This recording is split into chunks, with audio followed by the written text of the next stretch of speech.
Eric, bonjour Germain. Alors voici la table ronde qui aborde les sujets du projet, de la programmation et des usages. Alors Eric, un projet comme celui du front de mer, finalement se réfléchit en amont. Quelle est la genèse du projet ? Alors bonjour à tous, le projet du front de mer a commencé à prendre corps en 2010. La ville de Calais a lancé une étude urbaine sur l'ensemble du territoire calaisien de manière à dessiner ce que pourrait être la ville de demain sur de nombreux quartiers, et forcément le front de mer a été étudié à ce moment-là. Donc ça a permis de tracer de grandes lignes directrices qui n'étaient loin d'être le projet finalisé, comme le déplacement du camping, le terrassement de la butte qui supportait ce camping, le percement d'une nouvelle voie qui aujourd'hui s'appelle Winston Churchill. Voilà, donc c'était un projet ambitieux pour le front de mer, puisque c'est un secteur qui n'avait pas connu de rénovation importante depuis les années 50. Et ce schéma avait aussi une ambition, c'était de pouvoir montrer la mer lorsqu'on venait du centre-ville, puisque le front de mer calaisien, par le passé, lorsqu'on arrivait du centre-ville, on ne voyait vraiment la mer que lorsqu'on était arrivé sur la digue. Le percement de cette nouvelle voie a permis de dégager des perspectives extrêmement importantes dès que l'on passe le port de Plaisance. Ça a été la première étape fondatrice du projet. S'en est suivi une étude menée par le cabinet Barton Wilmore qui s'est déroulée principalement avec les habitants du front de mer pour avoir leur vision du quartier, les points forts, les points négatifs, et c'est ce qui a permis de nourrir le programme des diverses opérations qui ont eu lieu pour arriver au front de mer qu'on connaît aujourd'hui. Alors c'est vrai que les projets urbains sont souvent le fruit d'un consensus. Quel a été le processus de ce projet et comment le programme est-il né ? Alors, ouais, comme tu le dis, en fait, c'est comment un projet comme celui-là ne peut être qu'un consensus entre les diverses attentes, les divers usages. Donc il y a eu plusieurs stades au niveau de la programmation, à la fois ce qui était lié à l'étude urbaine qui a été menée en 2010, la suite de l'étude menée avec les habitants du quartier, et aussi toute une série de réunions publiques où les gens qui habitent le quartier, les Calaisiens, parfois des personnes extérieures mais qui pratiquent le front de mer de Calais, ont pu donner leur avis. Ça a permis de faire un mixte entre des usages que l'on pouvait imaginer dès le départ et de nouvelles demandes qui sont apparues dans le cadre de ces réunions, comme par exemple le skatepark, qui aujourd'hui est un ouvrage d'envergure sur le front de mer, et qui est issu de ces réunions, de ces concertations avec les gens qui pratiquent le front de mer. Alors est-ce que tu peux nous détailler un peu le contenu de ce programme et les principaux usages ? Alors, on a essayé d'imaginer toutes les attentes qu'il pouvait y avoir sur un front de mer. Donc on a la chance d'avoir un espace très vaste sur Calais. Donc le front de mer est un lieu de balade. C'était important d'offrir une vraie qualité aux gens qui viennent s'y promener, d'y intégrer les modes doux. On avait par le passé un front de mer où la voiture était très présente, avec une voie de circulation qui était très proche de la plage. Ce n'est plus le cas aujourd'hui. C'était un élément directeur du programme de pouvoir un peu écarter la circulation. Même chose au niveau du stationnement, c'est quelque chose qui reste présent, c'est une attente, c'est un besoin, mais c'était aussi l'objectif d'effacer la présence de la voiture dans le visuel. Lors de la première phase, toute une série de parkings ont été recréés en deuxième rideau, laissant plus de place aux piétons et aux modes doux directement sur le front de mer. Ça a été le cas également dans la deuxième phase d'aménagement, avec la réalisation d'un grand nombre de stationnements totalement intégrés au site. Outre la vocation de promenade, c'est aussi un lieu de contemplation. Le front de mer, depuis ce lieu, on embrasse à la fois toute l'activité portuaire de Calais, avec le balai des ferries qui, à longueur de journée, arrive ou part pour le Royaume-Uni. Donc cet esprit de contemplation, de lieu où on peut s'arrêter, où on peut regarder, était extrêmement importante. Ensuite, on retrouve tous les usages liés aux activités sportives. Donc je parlais précédemment du skatepark, c'est un objet qu'on a voulu intégrer à l'aménagement d'ensemble, et je dis bien intégrer, pas comme un objet qui était posé au milieu d'un aménagement, mais qu'il se noie complètement dans l'ensemble des espaces. La vocation sportive se traduit aussi aujourd'hui par des aménagements comme le multisport, les aires de fitness. Le jeu était également important puisque par le passé, le front de mer de Calais disposait d'une vaste aire de jeu. Ce sont des choses qu'on voulait recréer, peut-être différemment, mais en tout cas c'était une activité importante sur ce lieu. L'événementiel, avec aujourd'hui 2 espaces qui sont dédiés à cela, la placette événementielle au cœur du front de mer et une deuxième placette au niveau de la commune de Blériot. Et enfin, chose extrêmement importante, la présence du dragon. C'est un objet qui est venu animer le front de mer, et là aussi il fallait que tout ce qui était nécessaire à son activité sur le front de mer soit complètement intégré. Thomas, quels ont été les points de départ de la réflexion, et est-ce que le front de mer a été source d'inspiration ? Alors oui, donc là, il y a déjà une première question qui est en fait la question de la station balnéaire du 21e siècle. Parce que c'est vrai que Calais a la particularité donc d'être finalement à la fin des plages du Nord, qui sont très ludiques, et Calais est au début des plages qui sont plus naturelles, avec des déambulations, avec les caps notamment. Donc l'idée c'était vraiment de mixer ces 2 identités, avec des plages ultra programmées du Nord et les plages de contemplation, comme l'a dit Eric. Voilà, donc c'est vrai qu'on a des plages avec les caps, avec des parcours, et on voit les horizons. Après, la commande était vraiment de revaloriser l'image de la ville. Et c'est vrai qu'il y a quand même une dimension sociale sur cet espace, et c'est vrai que ça m'avait un peu marqué, c'est que les Calaisiens viennent manger des frites dans leur voiture face au front de mer. Voilà.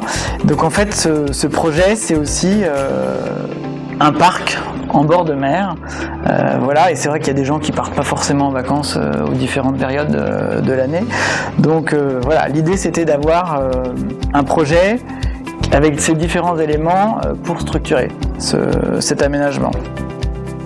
Donc voilà, Calais, c'est un site typique tourné vers la nature, et en même temps avec une valeur de plage très forte.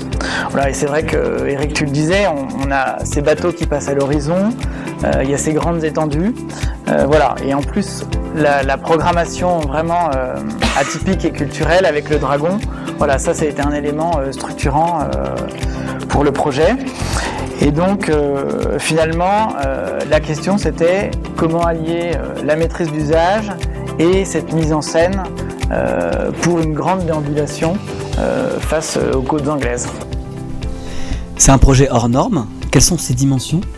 Alors effectivement, le projet de Calais s'étend sur 9 hectares et 1,3 km le long de la côte. Voilà, donc c'est vrai que c'est des dimensions avec un vrai espace public, et en termes de budget, donc c'était une enveloppe de 20 millions de travaux. Donc voilà, c'est vrai que ça en fait un projet d'envergure, mais bien mérité pour la ville de Calais. Et pour toi, quels sont les enjeux de ce projet ? Alors, le premier enjeu, je pense que c'était d'ouvrir le quartier, vraiment de s'installer aussi dans une continuité de cette première phase 1 qui a été faite précédemment. Le principe, c'était vraiment de mettre en place une cohérence identitaire et opérer vraiment un changement d'image fort pour ce front de mer. Voilà, alors le front de mer, c'est avant tout un grand déambulatoire à contempler. C'est vrai qu'on a une succession de plans. Voilà, le paysage est vraiment mis en scène.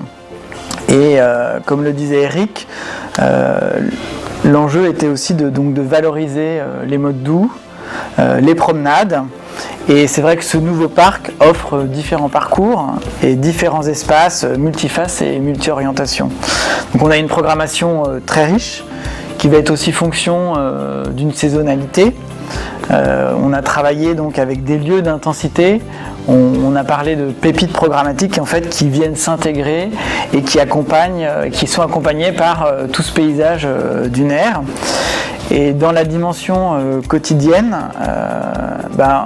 il a aussi fallu mettre en place un paysage nocturne actif, et ça c'est vrai que Vincent en parlera.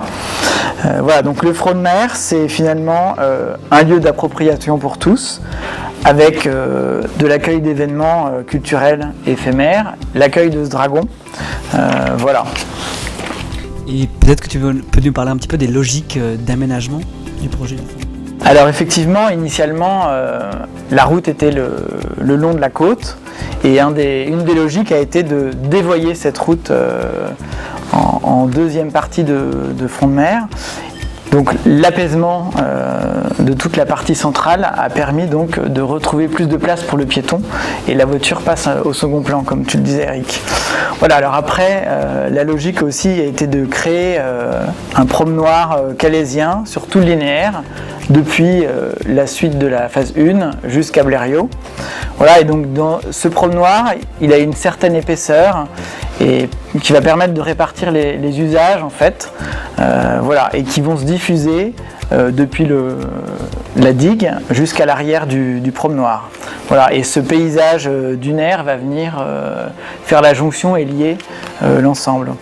Donc en fait on a travaillé de façon à obtenir des pôles d'intensité.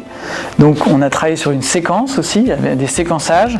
Donc on a un premier pôle sportif avec la croche urbaine, avec les aires de sport, le skatepark. Ensuite on a une aire ludique avec les aires de jeu. On a ensuite une partie événementielle avec les cellules commerciales, avec des chalets temporaires aussi et un grand solarium. Ensuite on arrive donc sur une séquence linéaire avec le promenoir, où on a un espace pur serré avec la concentration donc des flux, et ponctuellement on a des mobiliers, du fitness, voilà. Et enfin on est sur le pôle de Blériot, qui en fait correspond à la mise en valeur du grand parking avec sa végétalisation. On a aussi la zone de retournement du dragon, une aire ludique. Et cette zone aussi de Blériot, c'est un potentiel en fait pour la suite, avec notamment peut-être une base nautique. Voilà, donc ça c'est le projet urbain, c'est aussi anticiper les évolutions. Et voilà. Et alors donc du coup, Germain, maintenant je te retourne les questions. Alors au moment de la réponse à l'appel d'offres, finalement le projet, enfin il n'y avait pas de projet architectural, vous aviez proposé une démarche, une philosophie, et quel a été le processus de conception pour faire naître le projet architectural ? Alors effectivement c'est peu commun, puisque c'était une procédure adaptée je pense, avec une note méthodologique. Il y a quand même un plan qui a été fait. Et nous, notre programme, donc en étant l'équipe, notre programme c'était de faire un sanitaire ou deux sanitaires, point, et des cellules commerciales, point. Et on n'a pas l'habitude effectivement d'avoir aussi peu d'informations. Mais c'était assez intéressant parce qu'en fait il y a eu toute une démarche de concertation qui a eu lieu avec les différents services de la ville. Donc on a rencontré la ville, on a rencontré les services qui gèrent le patrimoine, on a rencontré les services événementiels, voilà. Et en fait, c'est suite à des discussions qu'on a pu faire naître le projet petit à petit. Et après les sanitaires, j'en ai parlé. Nous, on a été saisis, sur la première phase, il me semble qu'il devait y avoir des sanitaires qui devaient être construits. Il y avait eu des plans, etc. Puis finalement, ils ont été abandonnés parce qu'il y a une fronde des habitants sur le fait de construire un sanitaire devant leur vue. Et donc la question, on l'a prise comme ça. Comment on construit des sanitaires qui sont nécessaires pour faire vivre un projet d'ampleur ? Tu as parlé de 35 000 personnes pour l'inauguration, c'est énorme, voilà. Voilà, donc les sanitaires sont nécessaires, mais peu enviables. En tout cas, pas enviables par les immeubles d'habitation qui ont une vue pleine mer. Voilà. Donc, Comment on fait ça? Et donc l'idée, ça a été de se dire, ces sanitaires, il faut les faire disparaître dans le paysage. D'où cette idée de venir glisser sous des dunes artificielles les sanitaires, et qu'on ait juste la façade face mer, qui n'est pas visible des habitations, qui laisse entrevoir qu'un usage se dissimule sous le paysage. Voilà, donc il y a cet échange suite à un passif de la ville, une discussion avec les services, et les sanitaires sont arrivés.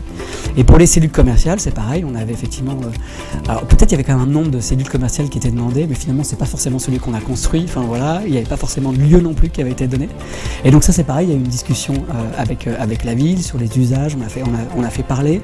Il y a eu une première phase où il y a eu effectivement des réussites, des écueils, donc on a entendu aussi...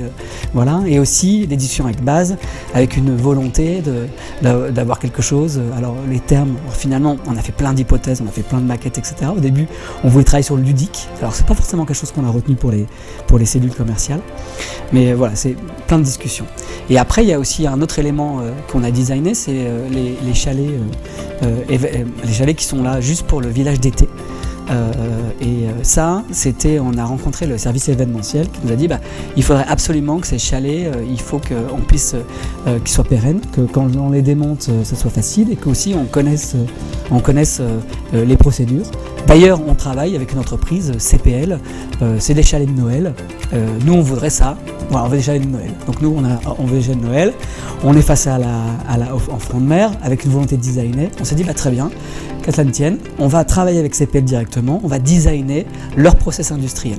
Et ça, c'était super intéressant de finalement partir d'un produit qui était facilement exploitable par un service événementiel. Et ça, on va le redessiner pour s'intégrer au projet du front de mer.